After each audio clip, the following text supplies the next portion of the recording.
अस्सलाम वालेकुम dear students, कैसे हैं आप सब। उम्मीद करता हूं कि आप सब घर वाफियत से होंगे। तो आज के दिन हम कम्बिनेट्रिक्स बाय डॉक्टर अब्दुर्रहमान इनकी बुक से लेक्चर नंबर 5 देखेंगे। आज के लेक्चर में हम pigeon hole theorem pigeon hole principle करने की कोशिश करेंगे। इस प्रिंसिपल को हम डिरिचलेट प्रिंसिपल भी कहते हैं क्योंकि ये हमें डिरिचलेट ने दिया था। एक सादा सिंपल सी बात है, लेकिन इसके ना कुछ की पॉइंट्स है जिन पे हमें गहराई से डीपली तौर पे उनको देखना होगा। ठीक है, तो चलिए आइए। है तो सिंपल ही बात, लेकिन ये प्रिंसिपल बना दिया गया।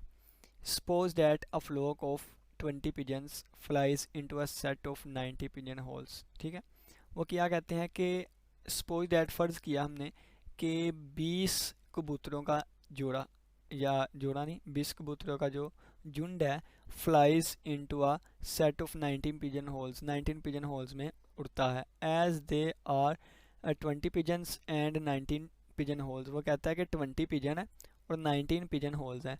सो at least one of this 19 pigeon holes must have at least 2 pigeons in it.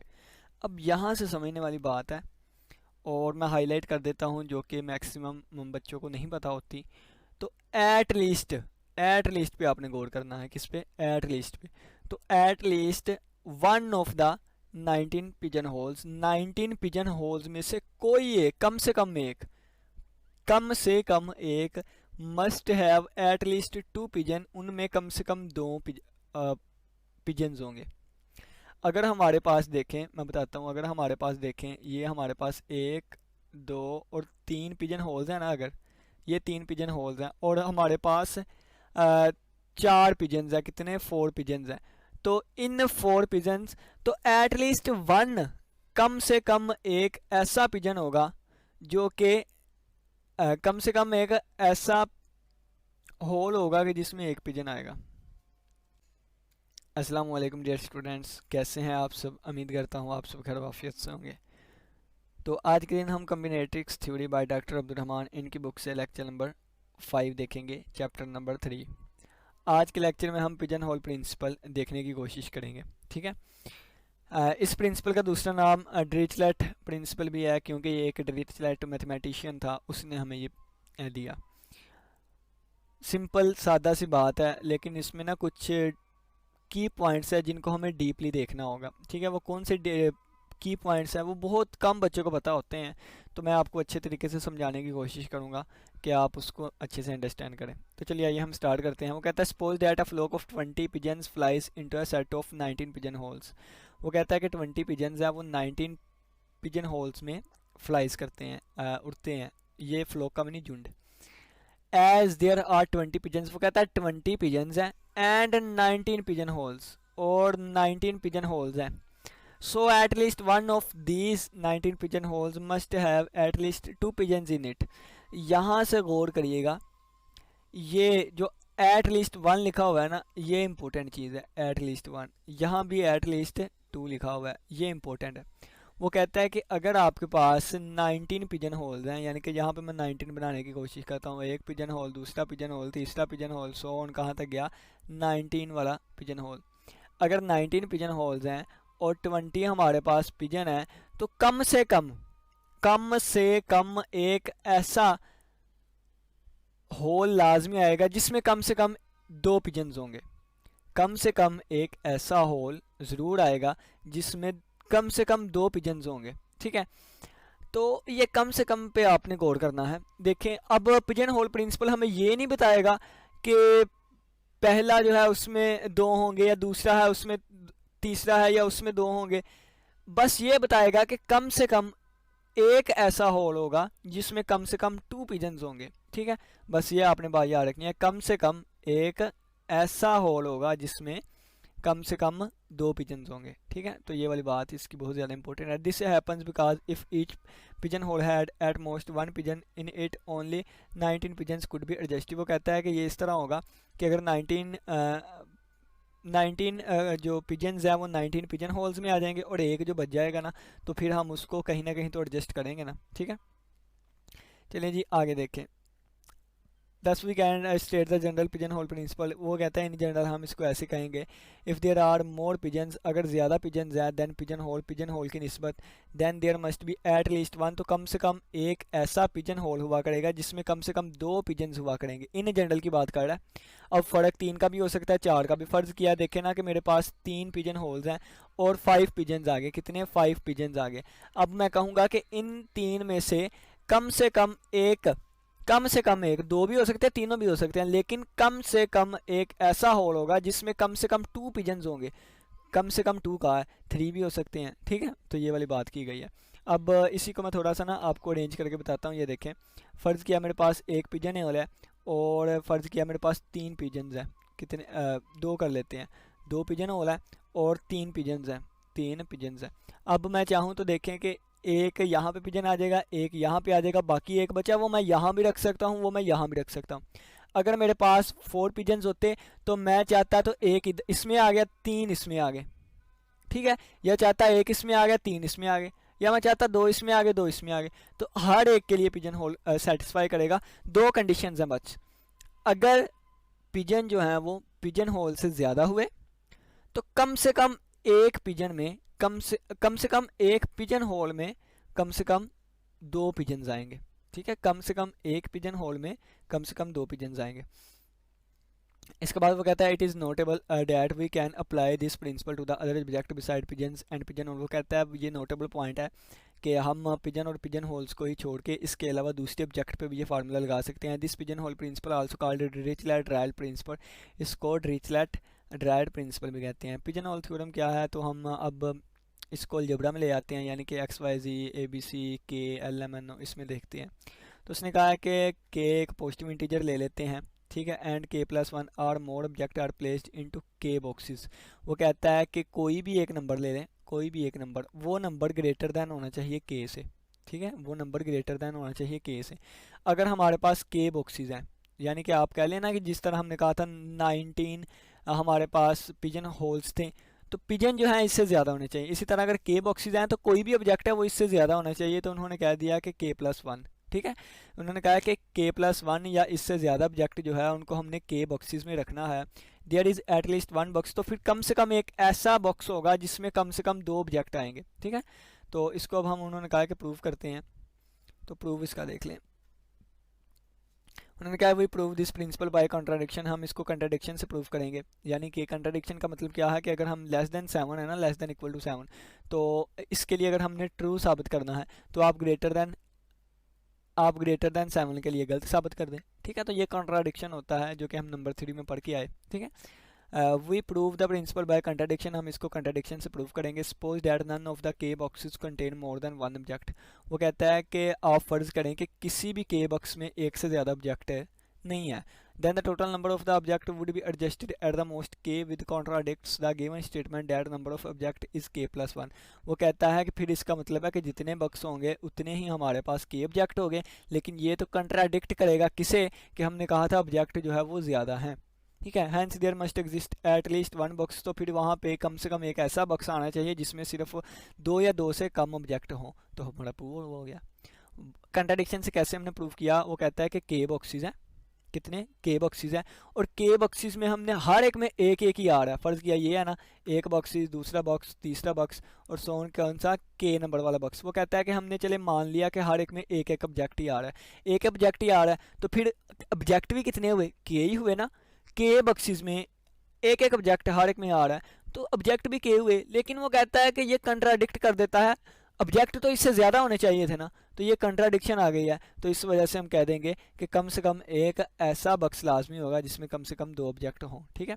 और उन्होंने कहा कि मज़ीद हम एग्जांपल से देखते हैं, हमें अच्छे तरीके से समझ आएगी। एग्जांपल नंबर 9 है।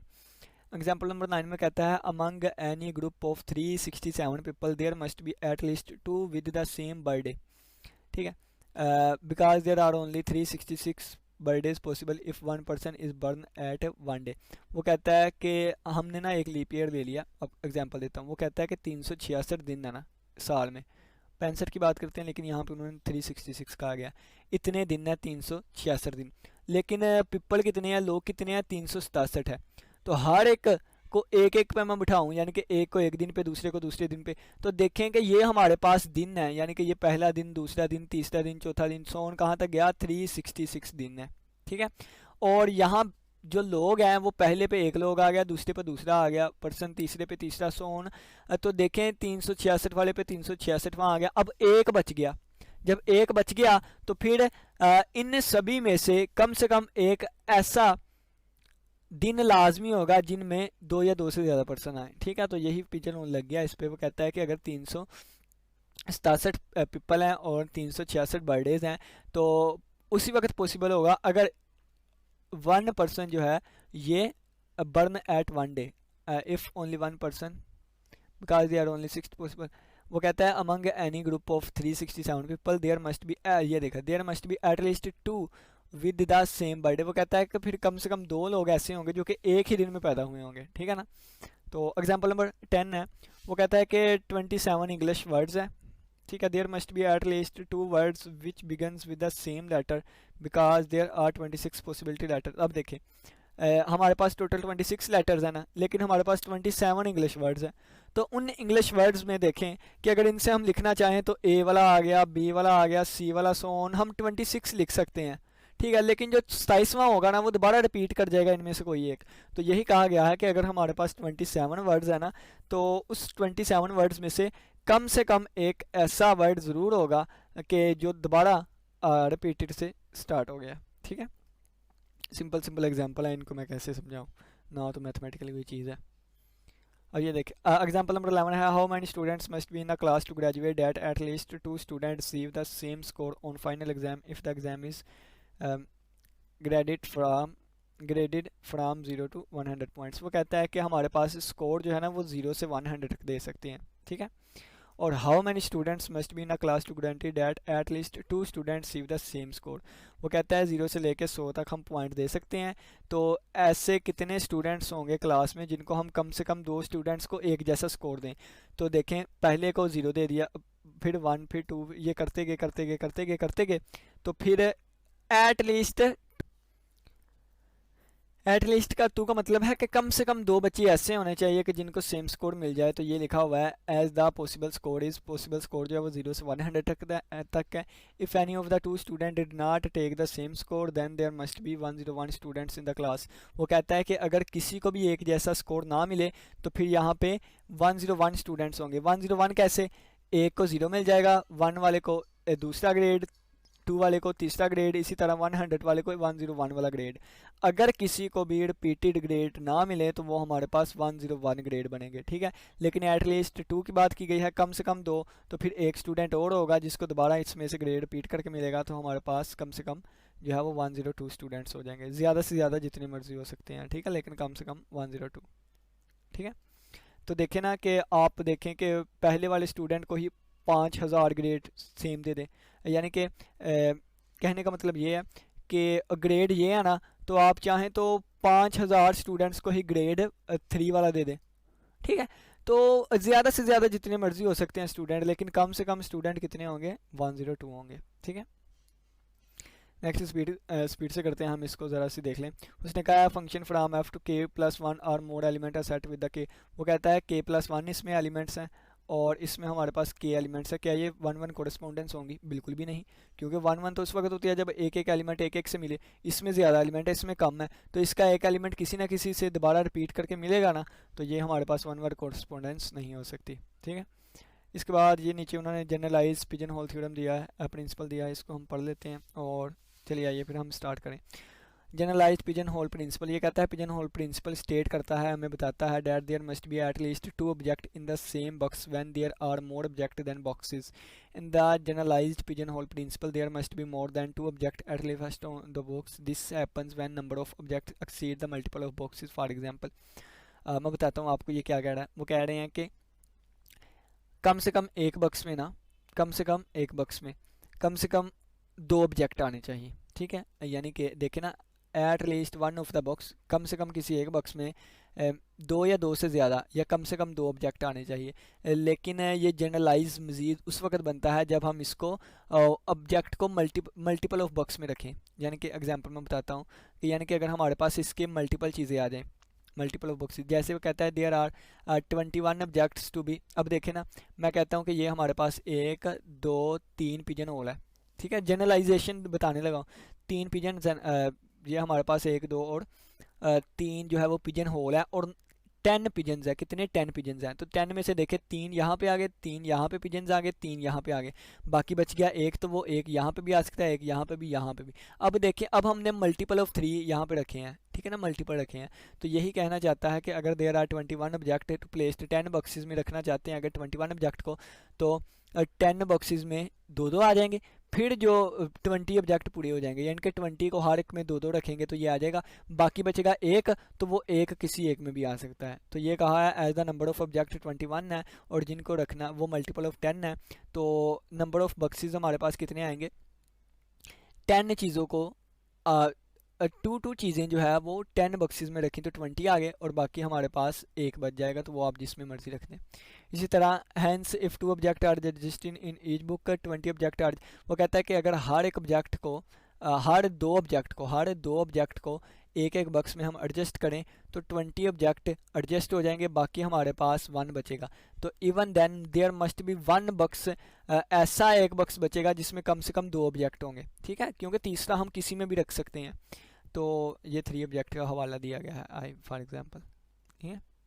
तो नेक्स्ट हम इसका देखते हैं, ये जनरलाइजेशन पिजन होल थ्योरम है, प्रिंसिपल है। तो देखें, ये कहता है के और एन आर पॉजिटिव इंटीजर है। एन क्या कर रहा है? N object are to be placed into K boxes. N को हमने के बॉक्सेस में रखना है, और याद रखें कि एन जो है वो ग्रेटर देन होगा के, ठीक है। Then there at least 1 box, किसी न किसी एक बक्स में वो कम से कम एन ओवर के ऑब्जेक्ट्स आएंगे। Where is called the ceiling or least integer function. और ये किसको शार कर रहा है? ये हमारे पास लीस्ट इंटीजर फंक्शन को शार करता है। लीस्ट इंटीजर फंक्शन क्या होता है ये मैं आपको बता देता हूँ। लीस्ट इंटीजर, लीस्ट कहाँ गया, सीलिंग भी इसको कहते हैं या लीस्ट इंटीजर फंक्शन भी कहते हैं। तो इसमें क्या होता है कि जितने भी इंटीजर लीस्ट होते हैं, जितने भी इंटीजर आते हैं ना, उसमें जो लीस्ट वाला होता है वो हमारे पास लीस्ट इंटीजर फंक्शन हो जाता है। फ़र्ज़ किया, मैं आपको बताता हूँ कि ये हमारे पास आ गया लीस्ट इंटीजर का मतलब है, फ़र्ज़ किया, देखें मैं लिख देता हूँ 4.5। अगर हमने इसका लीस्ट इंटीजर फंक्शन फाइंड करना है ना, तो 4.5 से बड़े सारे इंटीजर लिख लें। तो 4 से बड़े हमारे पास आ जाएगा 5 आ गया, 6 आ गया, 7 आ गया, 8 सोन, ये चलता जाएगा। तो इस सभी में लीस्ट जो है 5 है, तो वो इस 4.5 का लीस्ट इंटीजर फंक्शन 5 आ जाएगा, ठीक है। तो यहाँ पे क्या करता है, कहता है कि अगर हमारे पास के बॉक्सेस हैं, एन ऑब्जेक्ट है, एन ग्रेटर देन के है, तो कम से कम एक बक्स ऐसा होगा जिसमें इतने ऑब्जेक्ट्स होंगे, कम से कम इतने ऑब्जेक्ट होंगे। ये हमारे पास इसका प्रूफ ये बताया जा रहा है कि we prove that the generalized principle by contradiction. इसको भी हम कंट्राडिक्शन से प्रूव करेंगे। सपोज किया है हमारे पास के बॉक्सेस हैं और सभी में इससे ज़्यादा ऑब्जेक्ट है, ठीक है। Then the total number of the object would be at the most. तो कहता है कि फिर टोटल नंबर ऑफ ऑब्जेक्ट जो होंगे ना वो एट द मोस्ट ज़्यादा से ज़्यादा इतने होंगे, ये बता रहे हैं, ठीक है। तो के मल्टीप्लाई बाय, देखें, और ये हमारे पास आ गया सीलिंग फंक्शन एन ओवर के और -1 का, ठीक है। और ये जो चीज़ है ना, ये वाली चीज़, ये क्या होगी, ये लेस देन होगी किससे, इस वाले से, ठीक है ना। ये वाली चीज़ लेस देन होगी इस वाले से। अब ये कैसे लेस देन होगी, तो ये मैं आपको बता दूं कि देखें कि के हमारे पास है ना के, ठीक है। अब यहाँ पे मैं आपको करके दिखाता हूँ, एक मिनट देखें। एन ओवर के का आंसर यहाँ पे मैंने आपको निकाल के दिखाया था, जैसे 4.5 का आंसर कितना आ गया, 4.5 का आंसर जो आया था वो 5 आ गया था, ठीक है। अगर इसमें मैं +1 कर देता, यानी कि अगर मैं इसमें +1 करना चाहूँ, तो इसकी अगर हम डेफिनेशन ओपन करें ना, तो इसकी डेफिनेशन का मतलब क्या है, तो डेफिनेशन का मतलब है कि पहले 4.5 है ना, तो इसमें इंटीजर पार्ट देखें तो 4 है, और इसमें हम 1 ऐड करेंगे तो ये हमारे पास 5। यानी कि हमेशा याद रखें कि इसका जो हम इसको बाय डेफिनेशन ओपन करेंगे ना, तो ये चीज़ किसके इक्वल आएगी, बाय डेफिनेशन अगर हम इसको ओपन करेंगे तो ये हमारे पास आएगी n ओवर k + 1 आ जाएगी, ठीक है। तो ये हमने लिखा n ओवर k -1, ठीक है। इतने ऑब्जेक्ट है ना, और ये साथ के मल्टीप्लाई हो रहा है, तो ये इससे हमेशा लेस देन ही होगा, के मल्टीप्लाई बाय एन ओवर के +1 और -1, ये इसके साथ कैंसिल आउट हो गया, तो बाकी बचा के मल्टीप्लाई बाय एन ओवर के, ठीक है। और के से कैंसिल हो गया, बाकी बचा एन, और ये एन के इक्वल आ गया। यानी कि ये जो राइट हैंड साइड है ना, यानी कि ये जो राइट हैंड साइड है ये इसके इक्वल आ गई है, ठीक है। तो यानी कि इस सारी जगह पे हम एन लिख सकते हैं ना, एन, ठीक है। तो हमारे पास इस सारे राइट हैंड की जगह पे n आ जाएगा, तो इसको रिमूव करके मैं n लिख दूंगा, तो ये देखिए इसकी जगह पे n लिख दिया, ठीक है। लेफ्ट हैंड साइड वैसे ही और ये n। अब ये हमें क्या बता रहा है, ये बता रहा है which contradicts the given condition that the number of object is n। ये गिवन कंडीशन को कंट्राडिक्ट कर रहा है कि गिवन नंबर ऑफ ऑब्जेक्ट जो है वो n है। Hence there must exist at least one box which contain at least 2 और मोर ऑब्जेक्ट। तो फिर हमारे पास कम से कम एक ऐसा बॉक्स होगा जिसमें कम से कम 2 ऑब्जेक्ट होंगे, ठीक हो गया। और ये नीचे फार्मूला नोट में लिखा गया है, इसको पढ़ लीजिएगा। और उन्होंने कहा है कि ये जो फार्मूला है ना, formula is used above proof for ceiling function. इस फार्मूले को हमने यूज़ किया है सीलिंग फंक्शन के प्रूफ के लिए। और ये वाली चीज़ क्या है, तो ये हमारे पास सीलिंग फंक्शन की डेफिनेशन है, ठीक है। ये हमारे पास सीलिंग फंक्शन की डेफिनेशन है। अब इसके बाद उन्होंने कहा है कि हम थोड़ी सी और एग्जांपल्स देख लेते हैं ताकि हमें अच्छे से समझ आ सके। तो देखें, what is the minimum number of students required in the combinator वाली क्लास। वो कहता है कम से कम कितने हमें स्टूडेंट्स चाहिए एक कम्बिनेटर क्लास में, to be sure that the at least 6 will receive the same grade. कम से कम 6 बच्चों को सेम ग्रेड आए। If there are 5 possible grades, अगर ये हमारे पास 5 पॉसिबल ग्रेड है। थोड़ा सा गौर करें, कितने 5 पॉसिबल ग्रेड हैं और कम से कम 6 ग्रेड जो हैं वो सेम आए। The minimum number of students required to ensure that the 6 students, वो कहता है कम से कम 6 स्टूडेंट्स जो हैं उनको सेम आए। तो कम से कम 6 students received the same grade in the smallest number n। तो n ओवर 5, यानी कि n क्या होगा हमारे पास, n हमारे पास वो ऑब्जेक्ट होंगे जिनको हम 5 ग्रेड देंगे। तो ये हमारे पास इसका सीलिंग फंक्शन कितना है, ये हमारे पास आ गया 6। अब ये देखें वो क्या कह रहा है, इसको समझिएगा। n क्या है, नंबर ऑफ स्टूडेंट्स हैं जिनको 5 ग्रेड आए हैं और इसका आंसर 6 के इक्वल आ रहा है, उन्होंने बताया, ठीक है, कम से कम 6। अब ये हमें पता है कि डिवाइडेंड बराबर होता है divisor multiply by quotient plus remainder. इसको कहते हैं यूक्लिडियन थ्योरम, ठीक है, हम पढ़ के आए थे। यानी कि अगर a को अंदर रख के b पे डिवाइड करें तो हम लिखेंगे b को अंदर रख के a पे डिवाइड किया तो ये हमारे पास आ जाएगा b is equal to A Q plus R, ठीक है। और उन्होंने यहाँ पे क्या लिखा है कि n बराबर आ जाएगा 5 मल्टीप्लाई 5 प्लस 1, ठीक है। ये कैसे आया ये मैं आपको बताता हूँ। जब n को अंदर रखा ना, n को अंदर रखा, n को अंदर रख के 5 पे डिवाइड करेंगे तो 5 5 बार 25 बनेगा, 5 5 बार 25 बन गया। तो टोटल हमारे पास कितने ग्रेड होते हैं, 26 होते हैं। तो ये हमारे पास 26 के इक्वल आ गया। और if there are only 25 students, अगर सिर्फ और सिर्फ 25 स्टूडेंट है वहाँ पे, तो 25 को इट इज़ पॉसिबल डैट, देखें अगर 25 स्टूडेंट है ना तो 25 को ये 5 दफ़ा सेम सेम मिल जाएंगे। लेकिन 26 होंगे तो फिर कम से कम एक को डिफरेंट ग्रेड, यानी कि एक को ना रिपीटेड ग्रेड मिलेगा, ठीक है। यानी कि एग्जांपल पे मैं बताता हूँ, 5 स्टूडेंट्स को ये मिल गया, 5 स्टूडेंट्स को ये मिल गया, 5 स्टूडेंट को ये, 5 को ये, 5 को ये, 25 स्टूडेंट हो गए।